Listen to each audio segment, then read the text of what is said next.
Hi guys, in today's topic we are discussing about snippets in Devtool. Right, snippets are very useful when you don't want to write code in project codebase, but still you want to run some code repetitively. In that case, you can have snippets. With snippets, we can achieve this. So, example, you can inject required the library CDN dynamically and do trial and errors, do manipulation on your backend API data while debugging. And say you want to load library like lodash, and you want to see after modifying data what we will get. Another example is, say you want to see all the colors used on particular website and on which element those colors are applied. For this we are going to use some open source snippets. I will show that in demo. One more task is, each time you want to know all the details about the current selected DOM element, like which styles are applied, which events are registered, what is the HTML format, what is the object format of this DOM element behind the scene. There are event registered which are written statically on the HTML page, but also some events are registered through dynamically by using JavaScript or jQuery. So all those registered events also we want to know. So let's start the demo. This is the initial setup. This is HTML page, and we are triggering the fetch post users and comments on this button click. Once we click this button, it will fetch users, post and comments, and the total count of those details we are displaying in a result section.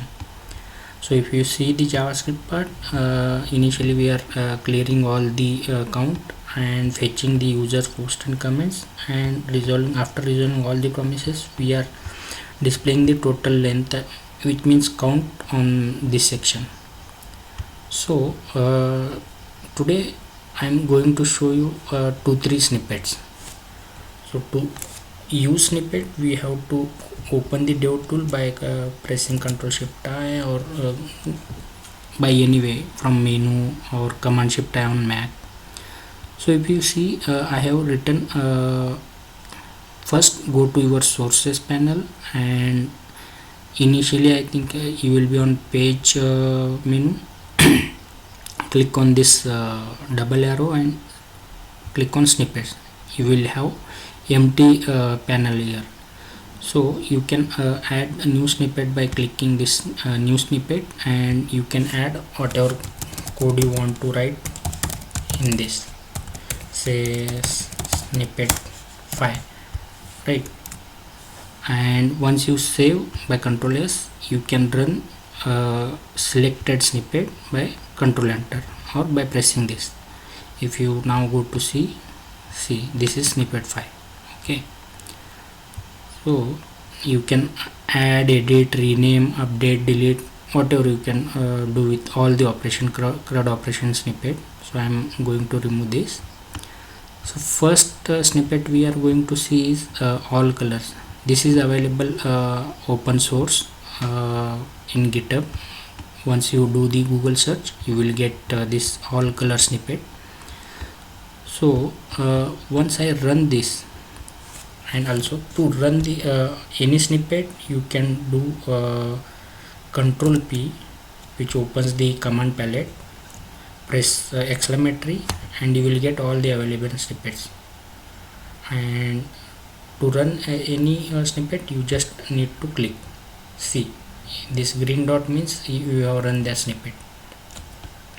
Now let's expand this. All colors displays the used colors on your website. See, here is a gray color used for horizontal line border, and this orange color used for fetch button. If you expand this, you will get to know where that color is used, right?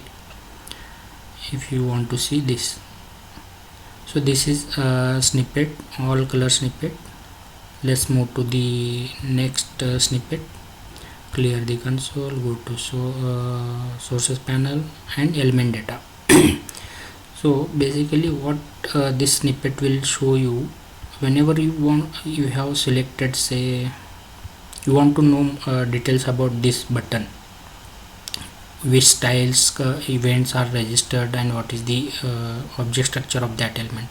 So select required element and go to your snippet panel and run this. Once you see the console, you will get the HTML format of the selected element. You will get DOM object details of that, and you will get the registered events. Here is the only click event and all the CSS styles applied to that event.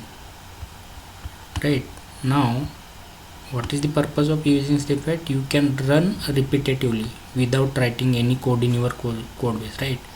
So now if you selected this and again you want to run this snippet, just click run and you get all the details.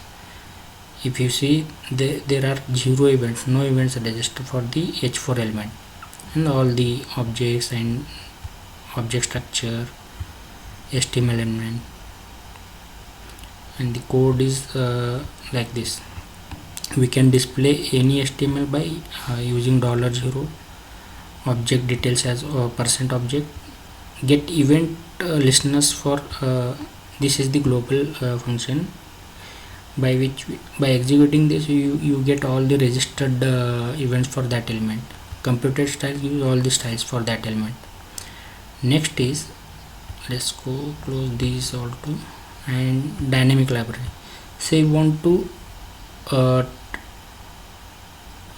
want to manipulate your data by using Lodash, but in your project you don't have Lodash.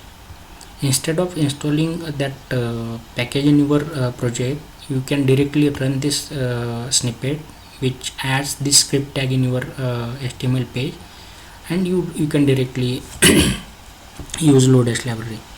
Say I am running this and this is Lodash library, or you can input your required CDN URL here, and once you paste that URL and just click OK, that will get added into your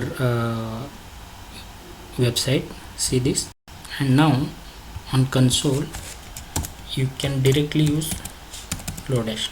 If you see, all the functions are available.